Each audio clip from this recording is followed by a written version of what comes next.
Bismillahirrahmanirrahim. Assalamualaikum warahmatullahi wabarakatuh. Selamat pagi, salam sejahtera bagi kita sekalian.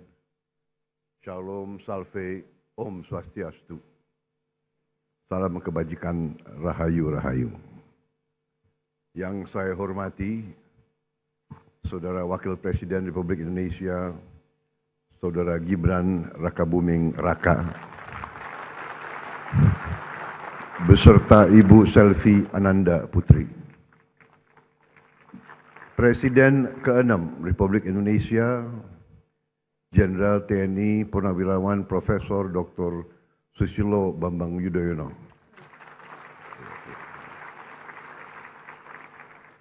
Presiden Republik Indonesia ke-7, Bapak Insinyur Joko Widodo. Wakil Presiden Republik Indonesia ke-6, Jenderal TNI Purnawirawan Tri Sutrisno. Wakil Presiden ke-10 dan ke-12 Republik Indonesia, Bapak Muhammad Yusuf Kalla. Bapak Wakil Presiden ke-11 Republik Indonesia, Profesor Budiono. Wakil Presiden ke-13 Republik Indonesia, Profesor Kiai Haji Ma'ruf Amin. Ibu Sinta Nuriyah Abdurrahman Wahid, istri Presiden ke-4 Republik Indonesia. Ibu Soraya Hamzahas, istri Wakil Presiden ke-9 Republik Indonesia.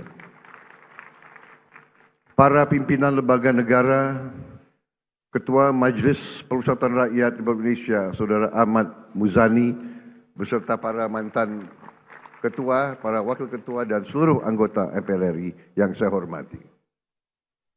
Ketua Dewan Perwakilan Rakyat Republik Indonesia, Saudari Puan Maharani, beserta para mantan ketua, para wakil ketua, dan seluruh anggota DPR RI yang hadir. Ketua Dewan Perwakilan Daerah Republik Indonesia, Saudara Sultan Bakhtiar Najamuddin, beserta para mantan ketua, para wakil ketua, dan anggota DPD RI yang saya hormati. Ketua Mahkamah Agung Republik Indonesia, Profesor Sunarto yang saya hormati. Ketua Mahkamah Konstitusi Republik Indonesia, Saudara Suhartoyo yang saya hormati. Ketua Komisi Yudisial Republik Indonesia, Profesor Amzulian Rifai yang saya hormati. Ketua Badan Pemeriksa Keuangan Republik Indonesia, Saudari Isma Yatun. Para Menteri Koordinator, para Menteri, Kepala Badan Pimpinan Lembaga, Jaksa Agung, Panglima TNI, Kapolri, Kepala BIN, serta seluruh anggota Kabinet Merah Putih yang saya hormati. Yang terhormat para pimpinan partai politik yang hadir. Partai PDI Perjuangan yang mewakili ketua umumnya,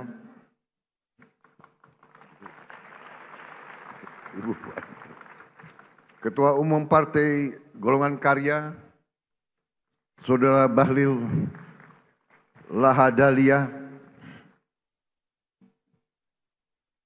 Ketua Umum Partai Gerindra, saya sendiri,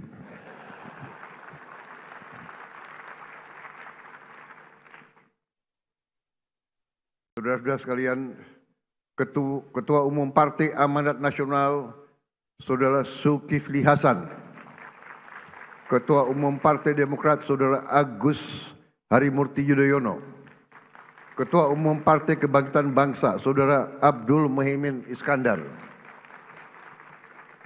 Presiden Partai Keadilan Sejahtera, Saudara Muzamil Yusuf, Ketua Umum Partai Nasional Demokrat, Saudara Surya Paloh, para duta besar negara sahabat yang saya hormati, para ketua Parlemen negara sahabat, Speaker of the House of Representatives from Malaysia, His Excellency Tan Sri Dato' Dr. Johari bin Abdul dari Parlemen Malaysia. Speaker of Legislative Council of Brunei, His Excellency Dato Sri Setia Awang Haji Abdul Darussalam Rahman. Speaker of the Parliament of Singapore, His Excellency Mr. Seah Kian Peng. Speaker of the National Parliament of Timor-Leste, Her Excellency Miss Maria Fernanda Lai. Yang saya hormati dan saya banggakan rekan-rekan pers media dari dalam dan luar negeri, para tamu undangan yang saya hormati, para wakil-wakil rakyat yang hadir, saudara-saudara sekalian yang saya cintai, seluruh rakyat Indonesia, sebangsa dan setanah air dimanapun engkau berada pada hari ini. Saudara-saudara sekalian yang saya hormati, pada tanggal 17 Agustus 2025, 80 tahun sudah para pendiri bangsa Indonesia mendeklarasikan kemerdekaan Indonesia. Proklamasi tanggal 17 Agustus 1945 adalah momen penting dalam perjuangan panjang bangsa ini untuk berdiri di atas kaki kita sendiri. Setelah deklarasi kemerdekaan 17 Agustus 1945, bangsa kita berperang selama 5 tahun. Kita berperang merebut kemerdekaan dengan senjata dan dengan diplomasi, dengan semua kekuatan kita, hingga kedaulatan kita benar-benar dapat kita rebut dan diakui pada tahun 1949. Sejak itu, para pendahulu saya, Presiden Republik Indonesia pertama hingga Presiden Republik Indonesia yang ketujuh, bekerja keras membangun bangsa Indonesia. Bekerja keras untuk mewujudkan bangsa yang adil dan makmur.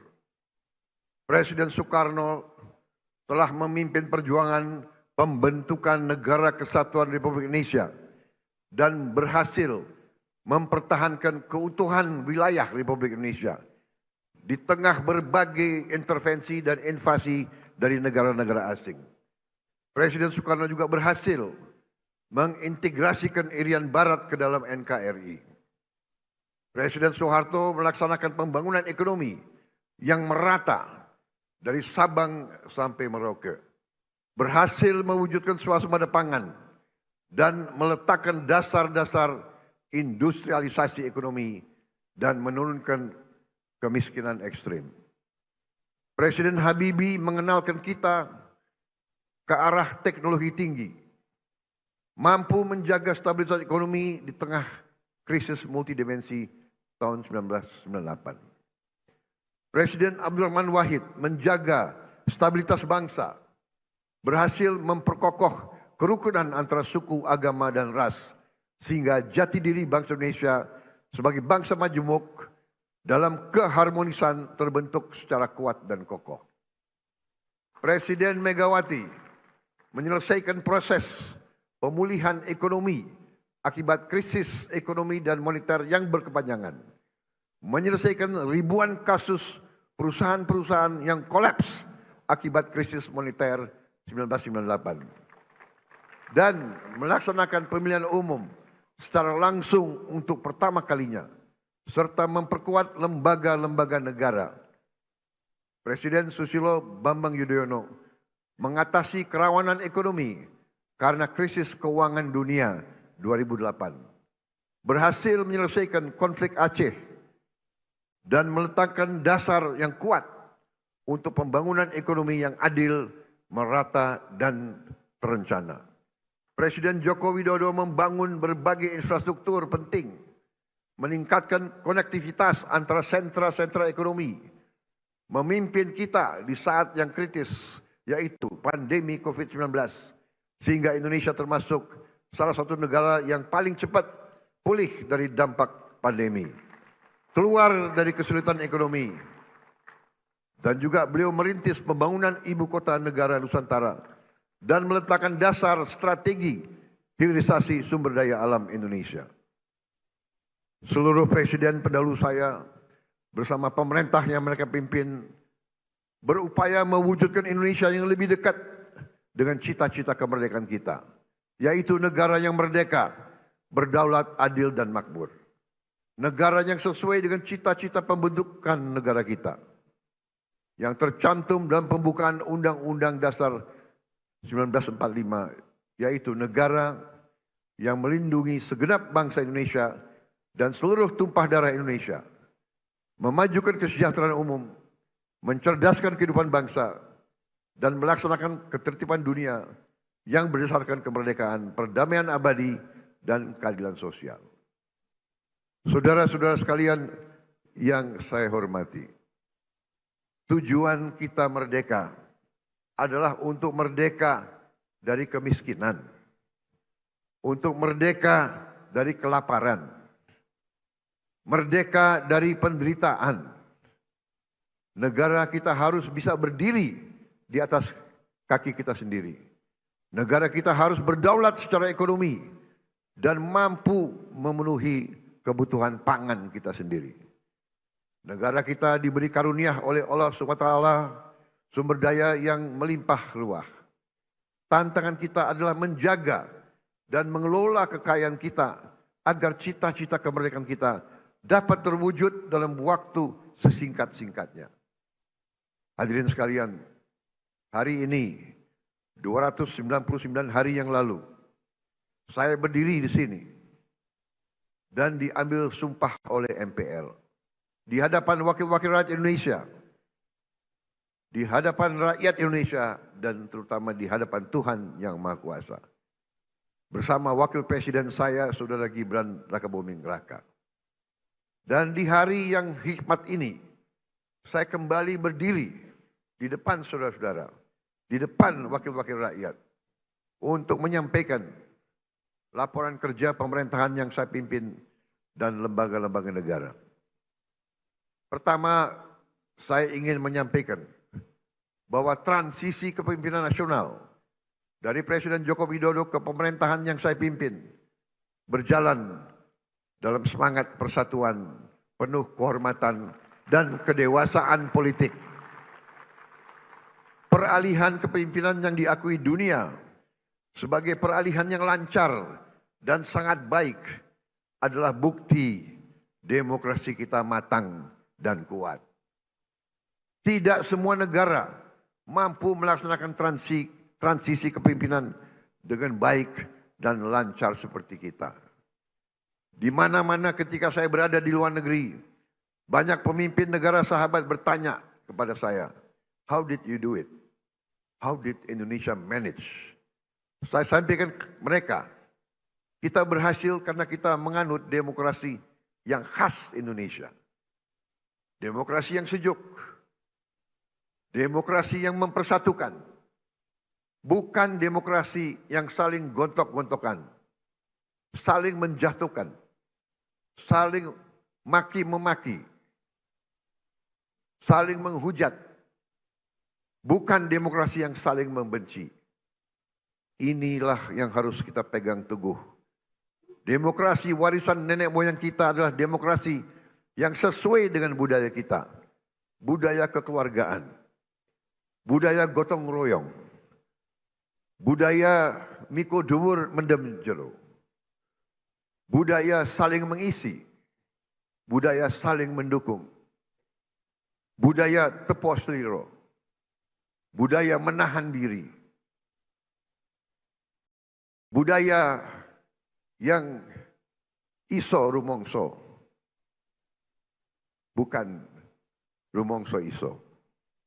Kita paham dan mengerti bahwa dalam suatu negara modern perlu ada pengawasan, perlu ada transparansi dalam menjalankan kekuasaan. Kita paham sejarah umat manusia. Jika ada kekuasaan yang tidak diawasi, maka kekuasaan akan menjadi korup. Kekuasaan yang absolut akan menjadi korup secara absolut. Kita paham bahwa korupsi adalah masalah besar di bangsa kita. Perilaku korupsi ada di setiap eselon birokrasi kita. Ada di setiap institusi dan organisasi pemerintahan. Perilaku korup ada di BUMN kita. Ada di BUMD kita. Ini bukan fakta yang harus kita tutup-tutupi. Setelah 299 hari saya memimpin pemerintahan eksekutif, saya semakin mengetahui berapa besar tantangan kita. Berapa besar penyelewengan yang ada di lingkungan pemerintahan kita. Hal ini tidak baik, tapi harus saya laporkan kepada para wakil-wakil rakyat Indonesia.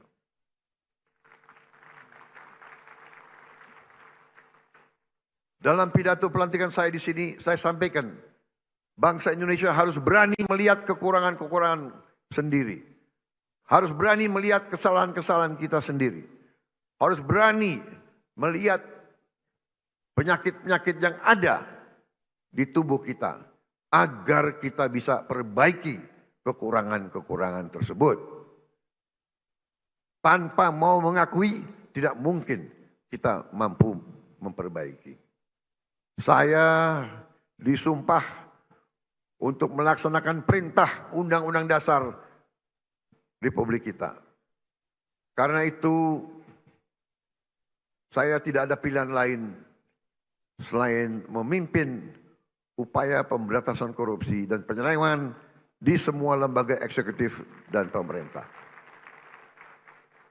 Itulah sebabnya pada awal tahun 2025 ini kami telah identifikasi dan telah selamatkan 300 triliun uang, 300 triliun rupiah dari APBN yang kami lihat rawan diselewengkan.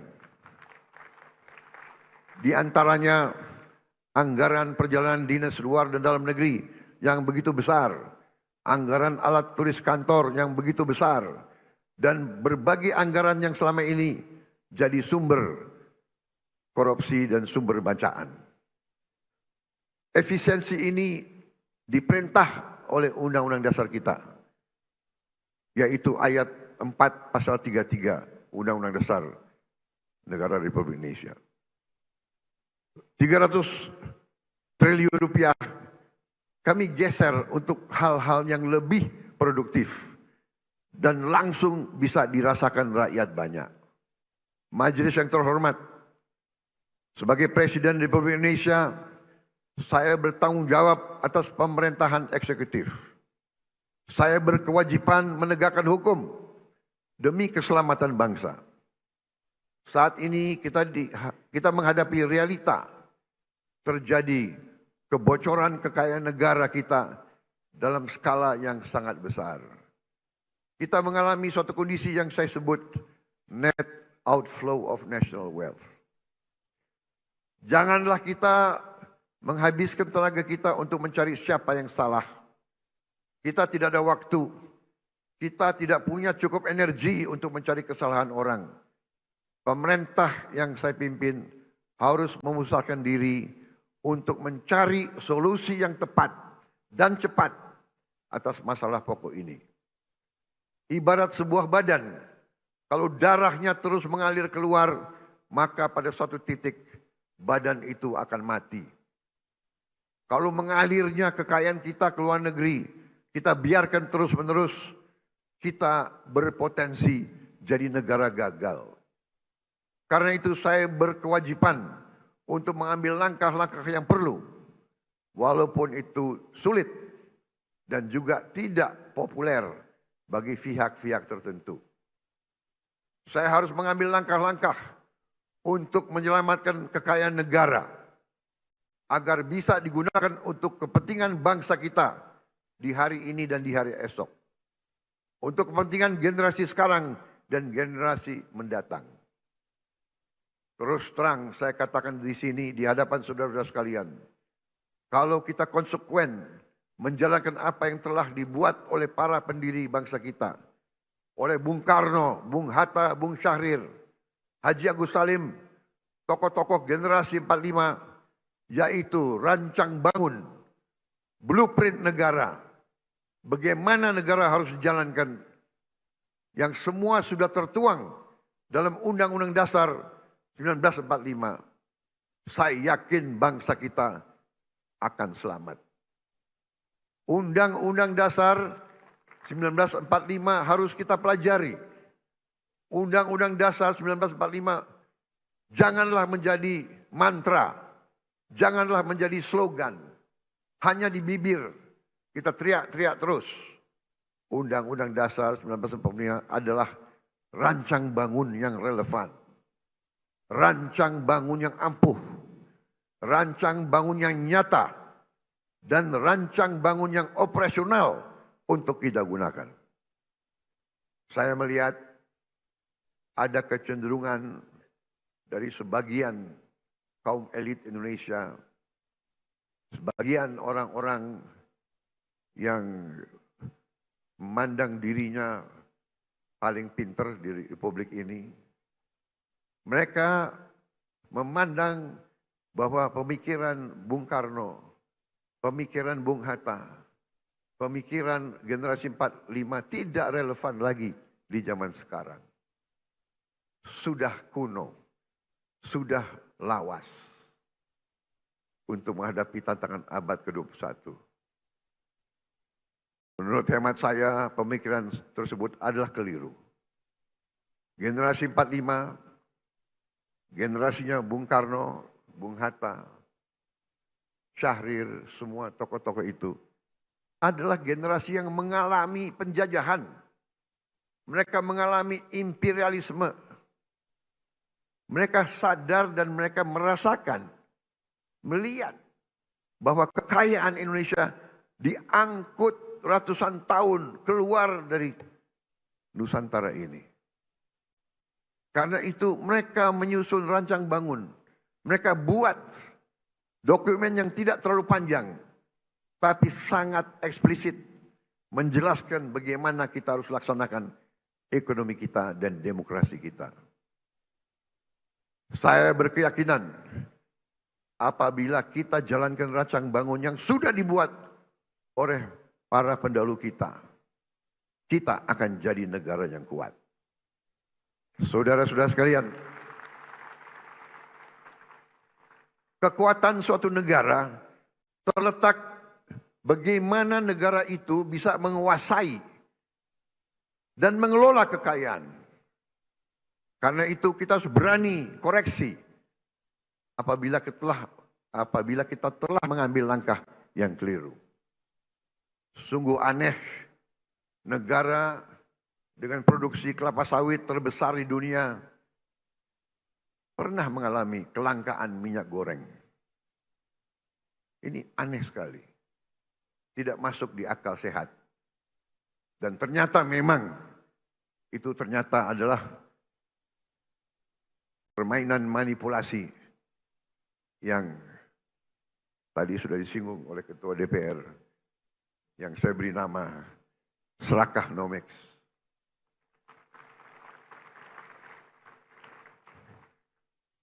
Negara produsen kelapa sawit terbesar di dunia berminggu-minggu, hampir berapa bulan kelapa sawit langka. Saudara, juga sungguh aneh. Kita subsidi pupuk, subsidi alat pertanian, subsidi pestisida, subsidi irigasi, waduk. Kita subsidi beras, tapi harga pangan kadang-kadang tidak terjangkau oleh sebagian rakyat kita. Keanehan-keanehan ini bisa terjadi karena ada distorsi dalam sistem ekonomi kita. Adalah penyimpangan bahwa sistem ekonomi yang diamanatkan oleh Undang-Undang Dasar 1945, terutama di pasal 33 ayat 1, 2, dan 3, telah kita abaikan. Seolah-olah ayat-ayat dalam pasal itu tidak relevan dalam kehidupan kita yang modern di abad ke-21 ini. Saudara-saudara sekalian, setelah saya pelajari secara mendalam, saya berkeyakinan Undang-Undang Dasar kita, terutama pasal-pasal yang saya sebut pasal-pasal pengaman, seperti pasal 33 ayat 1, 2, 3, dan 4, adalah benteng pertahanan ekonomi kita. Ayat 1, perekonomian disusun sebagai usaha bersama berdasar atas azas kekeluargaan. Azas kekeluargaan, bukan azas konglomerasi.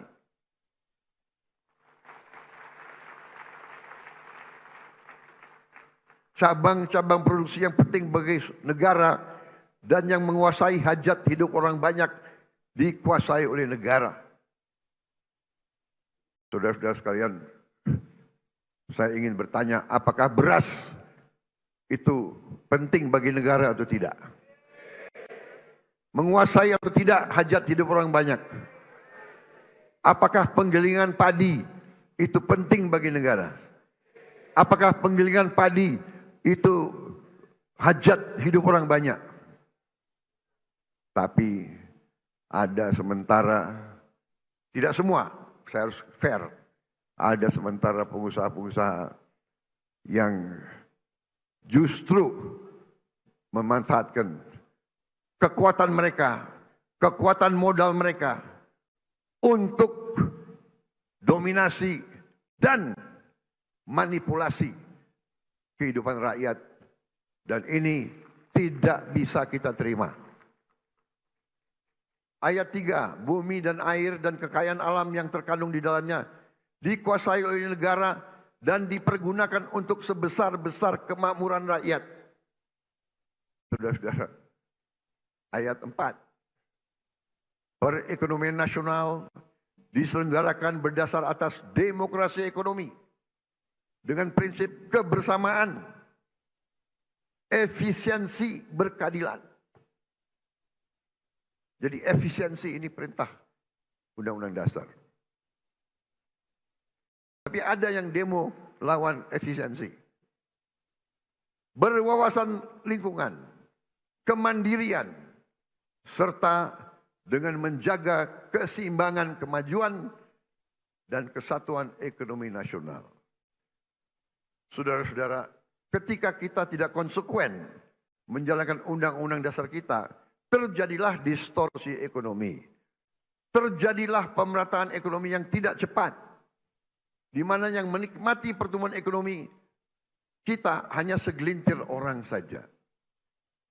Terjadilah kondisi di mana pertumbuhan ekonomi rata-rata 5% selama 7 tahun terakhir tidak tercermin dalam kondisi nyata rakyat Indonesia. Masih terlalu banyak anak-anak yang kelaparan. Petani dan nelayan yang kesulitan menjual hasil panennya. Rakyat yang belum memiliki rumah layak huni. Guru yang belum dihargai. Serta keluarga yang tak sanggup berobat karena biaya atau karena tidak ada fasilitas kesehatan di daerahnya. Namun, ketika kita konsekuen menjalankan undang-undang dasar kita dalam 299 hari ini, alhamdulillah saya dapat melaporkan bahwa kita telah mencapai berbagai kemajuan yang cukup berarti. Di tengah konflik politik, konflik ekonomi secara global, perang dagang, perang tarif, ekonomi Indonesia masih berhasil tumbuh di atas 5%. Tumbuh dalam 5,12%. Dan para pakar yakin bahwa ini akan semakin meningkat di saat-saatnya akan mendatang. Di tengah dunia yang penuh gonjang-ganjing, realisasi investasi kita semester pertama 2025 telah mencapai 942 triliun, naik 13,6% dari tahun lalu. Telah mencapai target APBN 2025 sebelum tahun 2025 berhasil. Dan berhasil menyerap tenaga kerja Indonesia 1.200.000 orang. Saudara-saudara sekalian, kita telah melaksanakan intervensi strategis untuk memperbaiki gizi 82 juta anak-anak Indonesia dan ibu-ibu hamil. Saudara-saudara sekalian, sekarang kita telah mencapai kemajuan yang membanggakan. Pagi ini saya mendapat laporan dari Badan Gizi Nasional sudah 20 juta anak sekolah. Anak belum sekolah, ibu hamil dan ibu menyusui sudah menerima makan bergizi gratis setiap hari. Terima kasih Badan Gizi Nasional. Di hadapan majelis terhormat ini, saya menyampaikan penghargaan saya kepada Kepala Badan dan seluruh anggota Badan Gizi Nasional yang telah bekerja keras mencapai hal ini. Saudara-saudara sekalian, dalam 7 bulan kita berhasil mencapai apa yang negara-negara lain butuh belasan tahun. Saya telah jumpa dengan Presiden Brazil dan mantan Presiden Brazil. Brazil butuh 11 tahun untuk mencapai 40 juta makan bergizi gratis setiap hari. Saudara-saudara, kita kadang-kadang harus mengakui bahwa bangsa kita punya kemampuan. Bangsa kita, bila ada kehendak, banyak yang bisa kita kerjakan bersama. Begitu banyak masalah manajemen yang harus kita hadapi agar program ini berjalan baik. Pembangunan fisik dapur, pengelolaan rantai pasok, pelatihan manajer-manajer dan pelaksana-pelaksana. Sekali lagi, saya tadi ucapkan terima kasih kepada Kepala Badan Gizi Nasional. Saudara dan anggotamu telah bekerja dengan baik. Kita kadang-kadang kalau yang berbuat baik, kita lupa ucapan terima kasih. Kalau yang berbuat salah, kita tidak akan lupa-lupa. Terus diingat. Saya juga ucapkan terima kasih kepada semua pihak yang telah mendukung terlaksananya makan bergizi gratis. TNI, Polri, Nahdlatul Ulama, Muhammadiyah, ormas-ormas, koperasi-koperasi, yayasan-yayasan yang telah rame-rame terlibat dan bergotong royong membentuk Satuan Pelayanan Pemenuhan Gizi di seluruh provinsi Indonesia. Makan bergizi gratis bukan semata program sosial, melainkan fondasi untuk menciptakan generasi yang sehat, cerdas, dan produktif. PBB mengatakan bahwa MBG adalah investasi terbaik yang bisa dilakukan oleh sebuah bangsa. Walau baru berjalan 8 bulan, hasil dari makan bergizi gratis mulai terasa. Angka kehadiran anak di sekolah meningkat. Prestasi anak-anak di sekolah meningkat. Per hari ini sudah ada 5.800 satuan pemenuhan pelayanan gizi di 38 provinsi. MBG telah menciptakan 290.000 lapangan kerja baru di dapur-dapur dan melibatkan 1 juta petani, nelayan, peternak, dan UMKM. MBG mendorong pertumbuhan ekonomi di desa-desa. Hadirin sekalian, tidak ada negara yang kuat yang tidak mampu memproduksi pangannya sendiri. Oleh karena itu, pemerintah yang saya pimpin bekerja keras untuk memutus ketergantungan pada impor dengan membuka jutaan hektar sawah baru di Kalimantan Tengah, di Kalimantan Barat, di Sumatera, di Papua, dan beberapa daerah lain. Selain melakukan ekstensifikasi, kami juga melakukan intensifikasi. Kami mendorong produksi pangan di desa-desa. Kami memotong birokrasi penyaluran pupuk. Kita salurkan pupuk langsung dari pabrik ke petani-petani. Dan memberi bantuan alat pertanian kepada para petani kita. Kami juga tingkatkan harga beli gabah menjadi rupiah 6.500 per kilogram. agar petani sebagai produsen menikmati keuntungan yang berarti. Hari ini kita surplus produksi beras. Stok cadangan beras nasional kita hari ini lebih dari 4 juta ton. Ini adalah tertinggi selama sejarah NKRI. Untuk pertama kali dalam puluhan tahun Indonesia bisa kembali mengekspor beras dan jagung. Saya perhatikan di mana-mana para petani tersenyum karena harga gabah stabil dan penghasilan mereka meningkat. Untuk melindungi konsumen Indonesia, pemerintah yang saya pimpin akan selalu mewaspadai kecurangan-kecurangan, manipulasi, penipuan, upaya penimbunan, dan menahan distribusi bahan pangan. Pemerintah yang saya pimpin tidak akan ragu-ragu. Kami akan selalu tegas pada mereka yang melanggar aturan. Mereka yang mempersulit kehidupan rakyat. Mereka yang cari keuntungan gila-gilaan di atas penderitaan orang kecil. Pemerintah yang saya pimpin akan konsekuen menggunakan segala kewenangan yang diberikan kepada kami dari Undang-Undang Dasar 1945.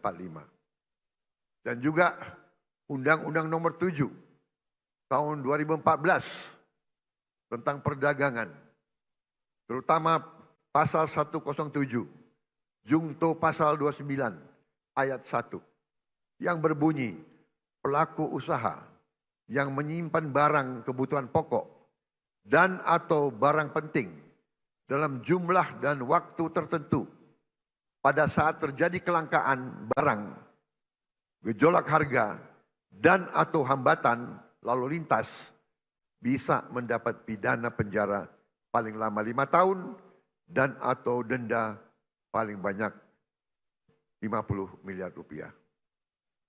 Hadirin sekalian,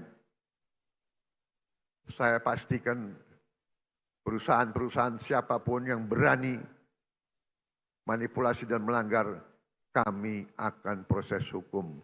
Dan berdasarkan wewenang konstitusional yang ada pada Presiden Republik Indonesia, kami akan sita yang bisa kami sita. Kami akan selamatkan rakyat. Kami akan membela kepentingan rakyat. Kami pastikan rakyat Indonesia tidak akan menjadi korban serakanomics. Korban mereka-mereka yang mengejar keuntungan sebesar-besarnya. Menipu dan mengorbankan rakyat Indonesia. Dan membawa keuntungan itu, kekayaan itu keluar dari Republik Indonesia.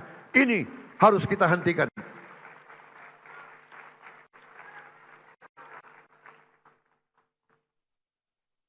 Selama saya menjabat Presiden Republik Indonesia, jangan pernah anggap yang besar dan yang kaya bisa bertindak seenaknya.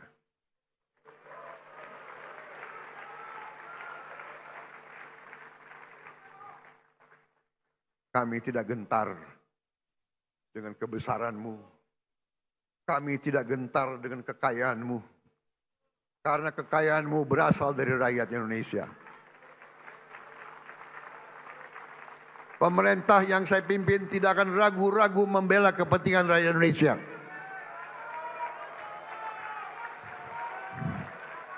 Kita akan gunakan Undang-Undang Dasar 1945 pasal 33 yang sudah sangat jelas cabang-cabang produksi yang penting bagi negara dan yang menguasai hajat hidup orang banyak dikuasai oleh negara.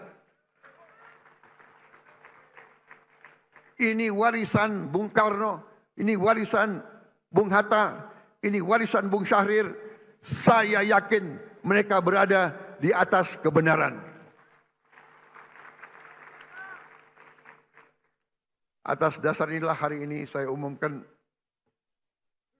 setelah pertimbangan cermat oleh pemerintah untuk melindungi hak rakyat mendapatkan beras yang tepat.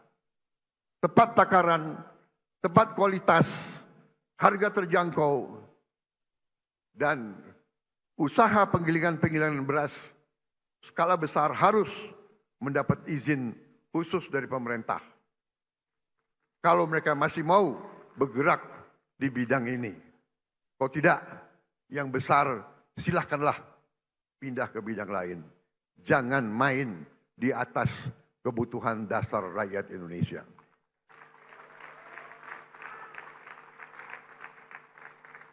Saudara-saudara sekalian yang saya hormati, dalam 10 bulan terakhir, saya bersama Kabinet Merah Putih berupaya memerangi kemiskinan dengan pendekatan holistik, pendekatan menyeluruh. Kami ingin angka kemiskinan ekstrem segera turun ke 0% dalam tempo sesingkat-singkatnya. Karena itu untuk pertama kali dalam sejarah Republik Indonesia, kami telah membentuk sistem data tunggal sosial ekonomi nasional, DTSEN. DTSEN menjadi pegangan kita. Kami pastikan program-program pemerintah untuk masyarakat miskin tepat sasaran. Dengan DTSEN kami menjaring siapa yang berhak menerima manfaat. Sebelumnya kami dapat laporan bahwa masih ada orang kaya yang menikmati subsidi rakyat. Dengan sekarang kita ingin tepat sasaran. Saudara-saudara sekalian, salah satu upaya kita untuk memutus rantai kemiskinan absolut adalah kita membentuk sekolah rakyat. Kita sudah berhasil membangun dan membuka 100 sekolah rakyat. Kita harapkan tahun depan akan menjadi 200, tahun selanjutnya akan menjadi 300, dan seterusnya. Sekolah rakyat ini diperuntukkan untuk mereka yang dari desil yang terendah. Desil 1, 2. Dari mereka yang benar-benar penghasilannya sangat-sangat rendah. Mereka kita asramakan. Mereka kita berdayakan dengan kualitas pendidikan yang baik. Ini adalah untuk memutus rantai kemiskinan. Anak-anak yang miskin, kalau orang tuanya miskin, mereka tidak perlu untuk terus miskin. Ini yang kita telah upayakan dan ini sedang kita kerjakan sekarang. Bagaimana dengan sekolah-sekolah lain? Kita telah juga membentuk sekolah unggulan. Kita telah membangun dan akan membangun dan selesaikan sekolah unggulan untuk mengejar ketertinggalan kita di bidang sains dan teknologi. Kita bentuk sekolah unggul Garuda, rencananya 20, dan akan ada 80 sekolah unggul Garuda transformasi. Sekolah-sekolah yang sudah ada ikut dalam program ini. Dan kami juga akan menambah SMA Taruna Nusantara terintegrasi di seluruh pelosok negeri. Tahun ini kita juga akan menambah fakultas-fakultas kedokteran di seluruh Indonesia. Kita ketinggalan dalam menghasilkan dokter-dokter dan dokter gigi. Saudara-saudara sekalian, pendidikan sangat penting. Kita juga akan renovasi lebih dari 13.000 sekolah dan 1.400 madrasah. Dan ini masih jauh kurang dari yang kita inginkan. Tapi tahun ini adalah permulaan. Tahun depan kita akan cari uang untuk menambah hal ini. Juga untuk mengejar ketertinggalan kita, tahun ini kita akan sebarkan 288.000 layar pinter smart platform, smart TV yang akan kami distribusi ke sekolah-sekolah hingga pelosok-pelosok. Agar anak-anak di desa tertinggal yang tidak ada guru yang bagus bisa dapat mengikuti pelajaran dari guru-guru terbaik yang mengajar secara virtual. Untuk mencetak pemimpin-pemimpin nasional di masa depan, kami juga telah mencanangkan tadi yang saya sebut 20 sekolah unggul Garuda dan 80 sekolah unggul Garuda Transformasi. Saudara-saudara sekalian, kita juga membangun SMA Taruna Nusantara terintegrasi di seluruh pelosok negeri. Untuk mengatasi kekurangan dokter dan dokter spesialis tahun ini akan dibuka 148 prodi di 57 fakultas kedokteran di seluruh Indonesia. Terdiri dari 125 prodi spesialis dan 23 prodi subspesialis.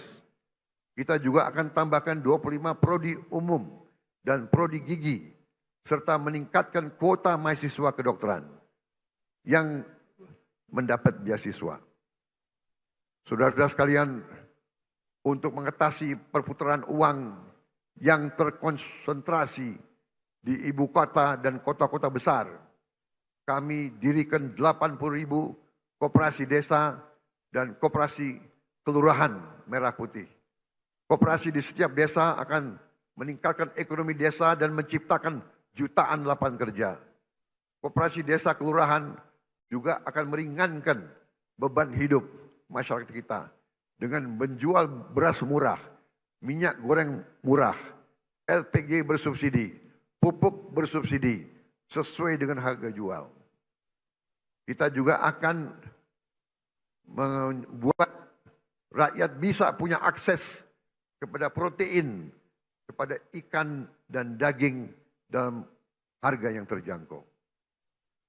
Untuk mempercepat investasi di hilirisasi sumber daya alam dan berbagai bidang strategis, untuk membuka lapangan kerja berkualitas, kami bersama DPR RI telah membentuk apa yang kita sebut Badan Pengelola Investasi Danantara Indonesia. Danantara adalah lembaga pengelola investasi dengan aset dalam pengelolaan lebih dari 1 triliun US dollar. Danantara akan ciptakan jutaan lapangan kerja berkualitas, terutama di bidang hilirisasi. Alhamdulillah, hari ini tingkat pengangguran nasional berhasil turun ke level terendah sejak krisis 1998. Hadirin sekalian, kami juga membangun sistem kesehatan yang lebih adil dan merata. Cek kesehatan gratis telah digunakan hari ini oleh lebih dari 18 juta warga. 66 rumah sakit di 66 kabupaten sedang kami tingkatkan kelasnya. Kawasan ekonomi khusus Sanur kami hadirkan sebagai pusat pelayanan medis bertaraf internasional agar orang Indonesia tidak harus berobat ke luar negeri. Kami tegakkan kedaulatan Indonesia di panggung dunia. Kami putuskan Indonesia bergabung dengan BRICS. Indonesia juga diundang di mana-mana menjadi kehormatan dalam perayaan kemerdekaan India dan perayaan Hari Nasional Prancis. Kami juga berhasil menyelesaikan perundingan dagang Uni Eropa dengan Indonesia, CEPA, yaitu Comprehensive Economic Partnership Agreement, yang sebenarnya adalah Free Trade Agreement, di mana kita bisa akses pasar Eropa dengan tarif nol. Kita juga berunding dengan Amerika. Indonesia aktif memperjuangkan pengakuan Palestina dan memimpin pembahasan solusi dua negara. Saat ini juga 2 pesawat Hercules kita sedang beroperasi di Timur Tengah menerjunkan bantuan-bantuan dari udara ke Gaza. Saudara-saudara sekalian, kami bekerja untuk menegakkan hukum dan keadilan. Salah satu yang penting adalah dalam menegakkan hukum dan keadilan, gaji hakim harus dalam keadaan baik. Kami telah naikkan untuk beberapa hakim sampai dengan 280% peningkatannya. Kami juga tidak segan-segan membongkar kasus-kasus korupsi besar. Bersama TNI dan Polri kami pastikan bumi dan air dan kekayaan alam yang terkandung di dalamnya dikuasai oleh negara dan dipergunakan untuk sebesar-besar kemakmuran rakyat. Saudara-saudara sekalian, beberapa saat yang lalu, beberapa tahun yang lalu, kita mendapat laporan ada ribuan, ada jutaan perkebunan kelapa sawit yang melanggar hukum, yang menyimpang regulasi. Ada yang membuat perkebunan di hutan lindung. Ada yang tidak melaporkan luasnya perkebunan mereka. Ada yang dipanggil BPKP tidak mau datang. Kami terbitkan Peraturan Presiden Nomor 5 tahun 2025 tentang penertiban kawasan hutan. Dan pada hari ini saya melaporkan di majelis ini bahwa pemerintah Republik Indonesia sudah menguasai kembali 3,1 juta hektar dari potensi 5 juta hektar lahan sawit yang dilaporkan melanggar aturan, tapi kita belum verifikasi. Yang sudah jelas kita verifikasi melanggar aturan adalah 3,7 juta hektar, dan dari 3,7 juta hektar, 3,1 juta sudah dikuasai kembali. Saudara-saudara sekalian, perlu saya laporkan juga di sini bahwa ada keputusan pengadilan yang sudah ingkrah 18 tahun yang lalu yang memerintahkan ada kebun-kebun kelapa sawit yang harus disita. Tapi tidak ada penegak hukum waktu itu yang mau melaksanakannya. Saya tidak tahu kenapa. Tapi saya telah perintahkan dikuasai kembali oleh negara. Dan untuk itu kita telah menggunakan pasukan-pasukan TNI untuk mengawal tim-tim yang menguasai kebun-kebun tersebut. Karena sering terjadi perlawanan. Berani-berani melawan pemerintah NKRI. Ya, kita hadapi, saudara-saudara sekalian. Setelah ini, kita akan tertibkan juga tambang-tambang yang melanggar aturan.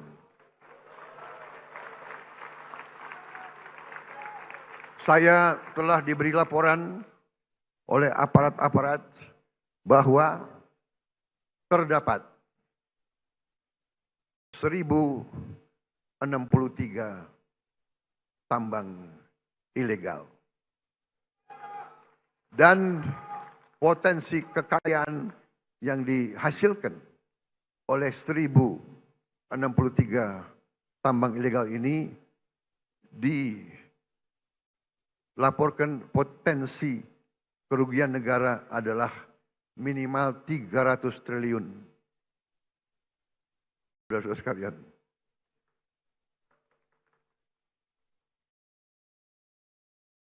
saya minta dukungan seluruh MPR. Saya minta dukungan seluruh partai politik untuk mendukung ini demi rakyat kita, saudara-saudara sekalian.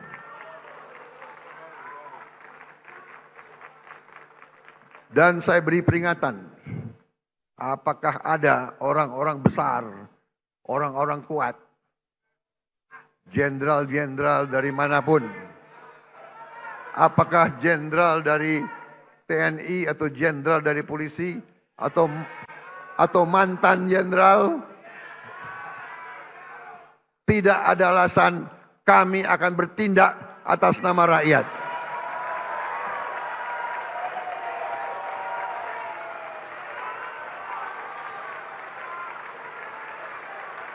Dan sebagai sesama pimpinan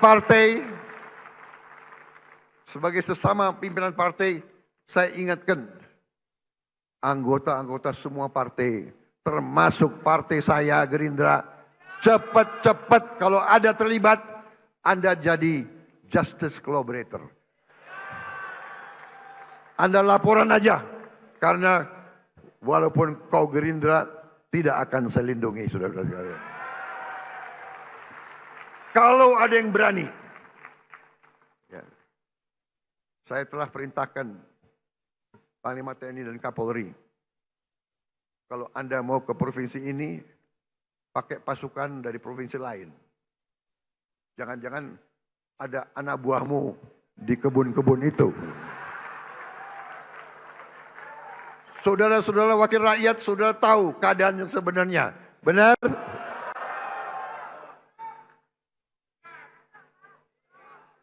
Saya sudah lama jadi orang Indonesia.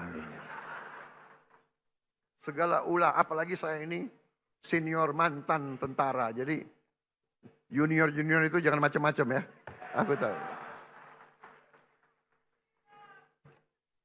Kalau rakyat yang nambang, ya sudah kita bikin koperasi. Kita legalkan. Kita atur, kita legalkan, ya. Tapi jangan alasan rakyat tahu-tahu nyelundup. Nyelundup ratusan triliun nyelundup. Saudara-saudara sekalian, harus hitung waktu ini. Dengan kondisi geopolitik yang semakin tidak menentu, Indonesia harus punya pertahanan yang kuat untuk menjaga kekayaan kita. Untuk itu tahun ini kita bentuk 6 komando daerah militer baru, 14 komando daerah angkatan laut, 3 komando daerah angkatan udara, 1 komando operasi udara, 6 grup komando pasukan khusus, 20 brigade teritorial pembangunan, 1 brigade infanteri marinir, 1 resimen korps pasukan gerak cepat, 100 batalion teritorial pembangunan, 5 batalion infanteri marinir dan 5 batalion komando korps pasukan gerak cepat. Langkah ini sejalan dengan doktrin pertahanan kita, pertahanan dan keamanan rakyat semesta, SIS Hankam Rata, di mana seluruh warga negara dan sumber daya nasional didaya gunakan secara total untuk kepentingan pertahanan dan keamanan kita. Saudara-saudara sekalian, kita paham bahwa perang itu destruktif. Kita tidak mau perang, kita harus hindari perang. Karena itu, politik luar negeri yang saya jalankan dan saya umumkan adalah politik 1000 kawan terlalu sedikit, 1 lawan terlalu banyak. Kami tetap pada garis non-blok, garis non-aligned. Kami tidak akan berpihak kepada blok manapun. Ini yang kami sampaikan di mana-mana. Bebas aktif. Kita ingin damai dengan semua orang. Kami terutama dengan tetangga-tetangga kita. Kita ingin selesaikan semua masalah. Ada masalah, kadang-kadang masalah garis perbatasan. Masalah ini adalah warisan dari kolonialis, warisan dari penjajah. Belanda datang dengan Inggris, dia bikin garis seenak jidatnya dia bikin garis itu. Yang repot kita sekarang, ya kan? Kita mau ditabrakan sama Malaysia. Kita sahabat sama Malaysia. Kita satu rumpun. Tapi selalu politik diveda et impera itu selalu ada. Janganlah kita naif. Janganlah kita terus-menerus mau diadu domba. Saudara sekalian, setiap elemen negara Indonesia, marilah kita bekerja keras agar setiap anak Indonesia berangkat ke sekolah dan mendapat makan yang baik. Kita ingin petani, nelayan kita kembali bangga menjadi tulang punggung bangsa, menjadi produsen makanan. Hidup petani dan nelayan kita harus baik, harus bagus. Untuk itu kita akan bangun dalam waktu yang secepat ini. Tahun ini juga kita harus mulai 1.100 desa nelayan. Tiap desa nelayan terdiri dari 2.000, kurang lebih 2.000 kepala keluarga. Berarti di situ akan hidup 2 juta kepala keluarga. Kalau satu kepala keluarga terdiri dari bapak, ibu, dan 3 anak, berarti 5 juta. 10 juta orang akan hidup dengan baik. Ini akan kita wujudkan dalam waktu dekat. Mereka juga akan membayar kembali investasi kita.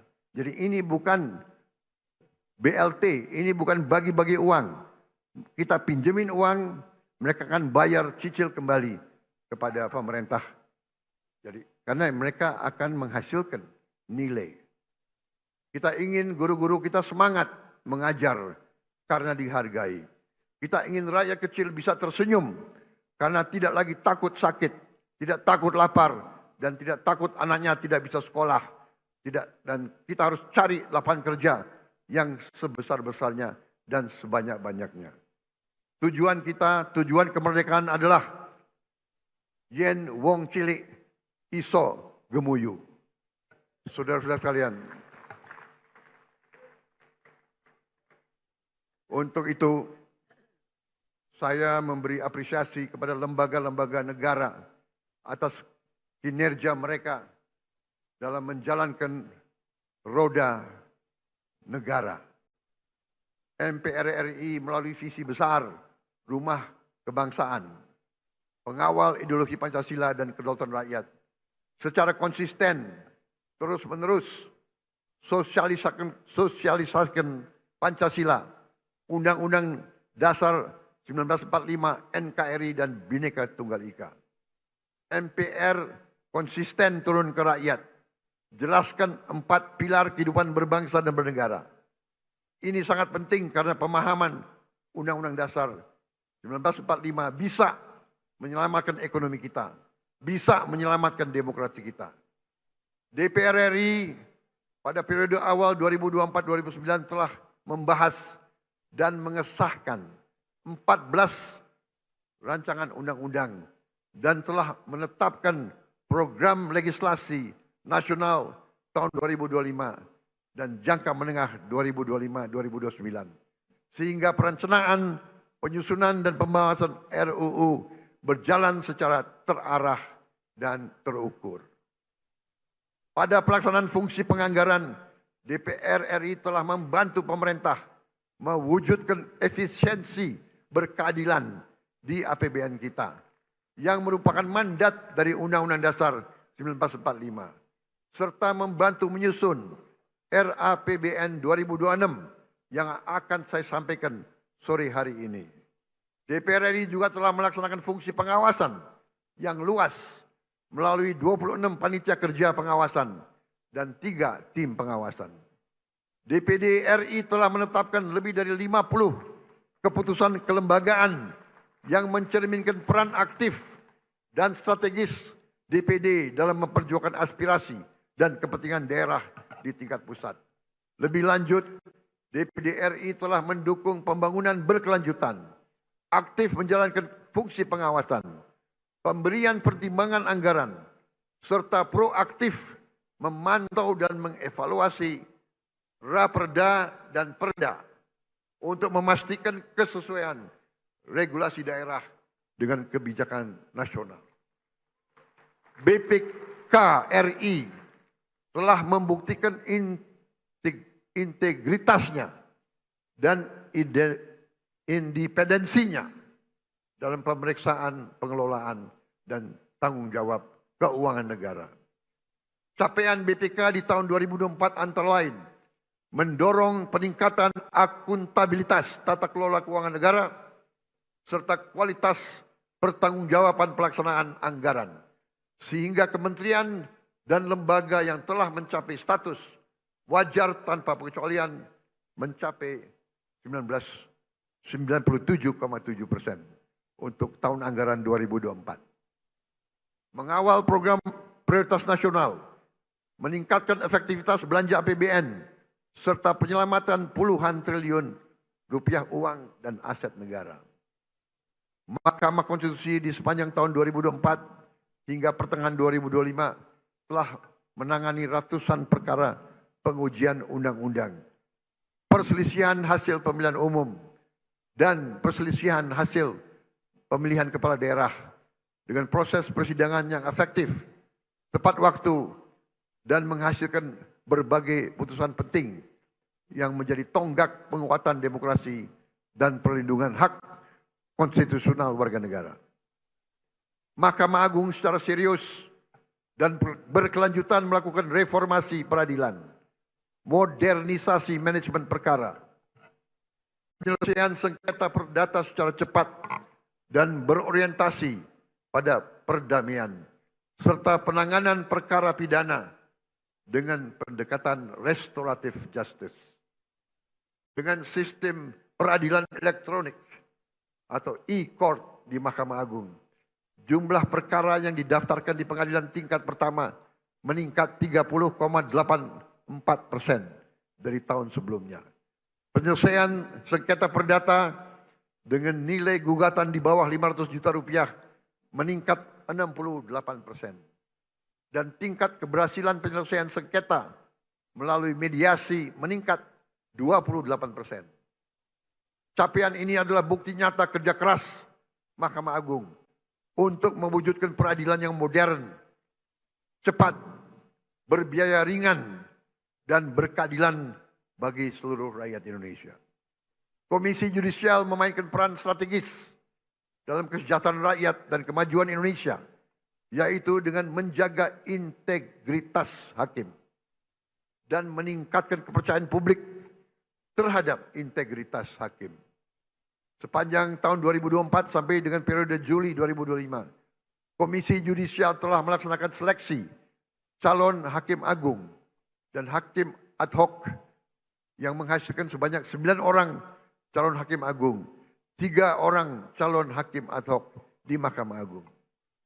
Komisi Yudisial juga telah menerima 3.752 laporan masyarakat terkait dugaan pelanggaran kode etik dan pedoman perilaku hakim, dan mengusulkan penjatuhan sanksi kepada 116 orang hakim.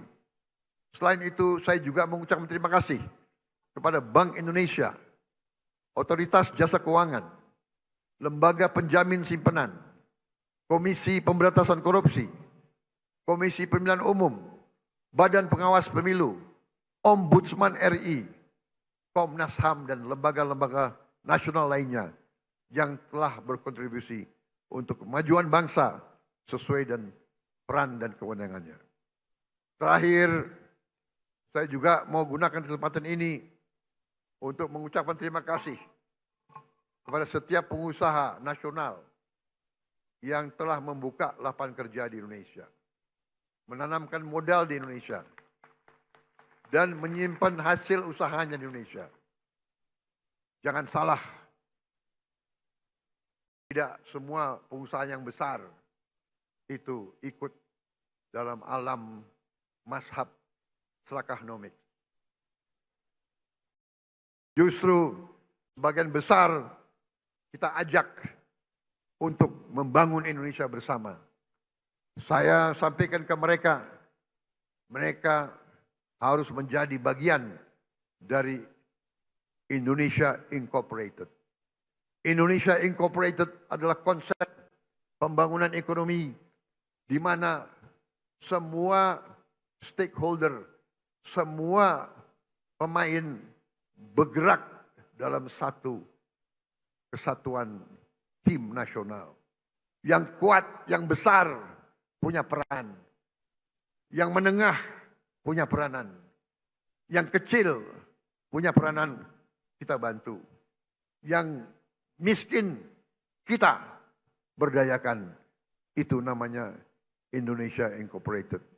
Saya sampaikan, kalau kita hilangkan kemiskinan, kalau orang yang berada di bawah garis kemiskinan punya uang, punya penghasilan, mereka punya daya beli, mereka akan beli barang-barang dari pabrik-pabrik yang dimiliki oleh perusahaan-perusahaan besar. Itu yang kita namakan suatu ekonomi mata rantai yang saling memperkuat, bukan saling menghancurkan. Saudara-saudara sekalian, saya percaya dan saya yakin bahwa dengan kita bersatu, dengan kita bergotong royong, dengan kita mencapai demokrasi sesuai dengan budaya kita, ekonomi sesuai dengan rancang bangun pendiri-pendiri bangsa kita, insya Allah Indonesia akan semakin kuat, semakin sejahtera. Kita memilih beberapa tonggak sebagai tema kita. Bersatu, berdaulat, rakyat sejahtera. Rakyat harus sejahtera. Kalau rakyat tidak sejahtera, saya katakan kita gagal sebagai negara merdeka. Kita akan berhasil sebagai negara merdeka kalau rakyat kita sejahtera.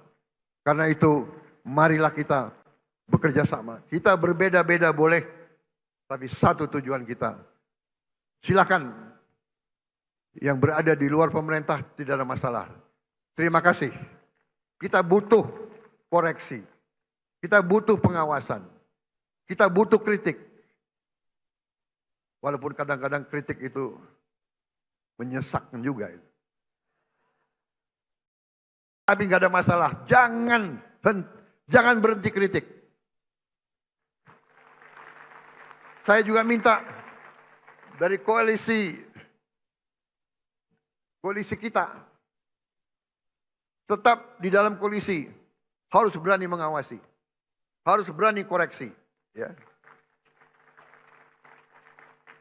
Tidak boleh ada yang merasa lebih kuat dari hukum. Tidak boleh ada yang merasa tidak dapat diatur, tidak dapat diperiksa. Saya kira itu yang ingin saya sampaikan. Terima kasih. Sidang majelis yang terhormat. Dirgahayu Republik Indonesia ke-80.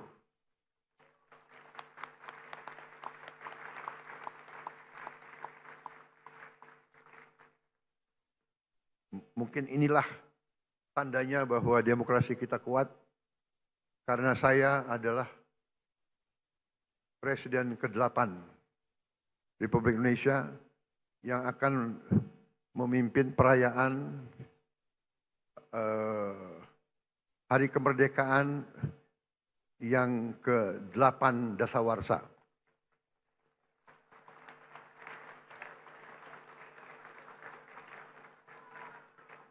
Memang ditakdirkan untuk jadi presiden ke-8.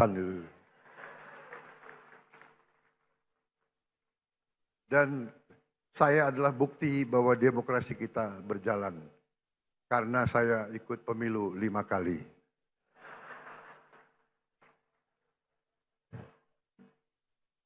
Alhamdulillah 4 kali kalah. Tapi hari ini saya berdiri di depan majelis ini. Terima kasih. Terima kasih, saudara-saudara sekalian. Wassalamualaikum warahmatullahi wabarakatuh.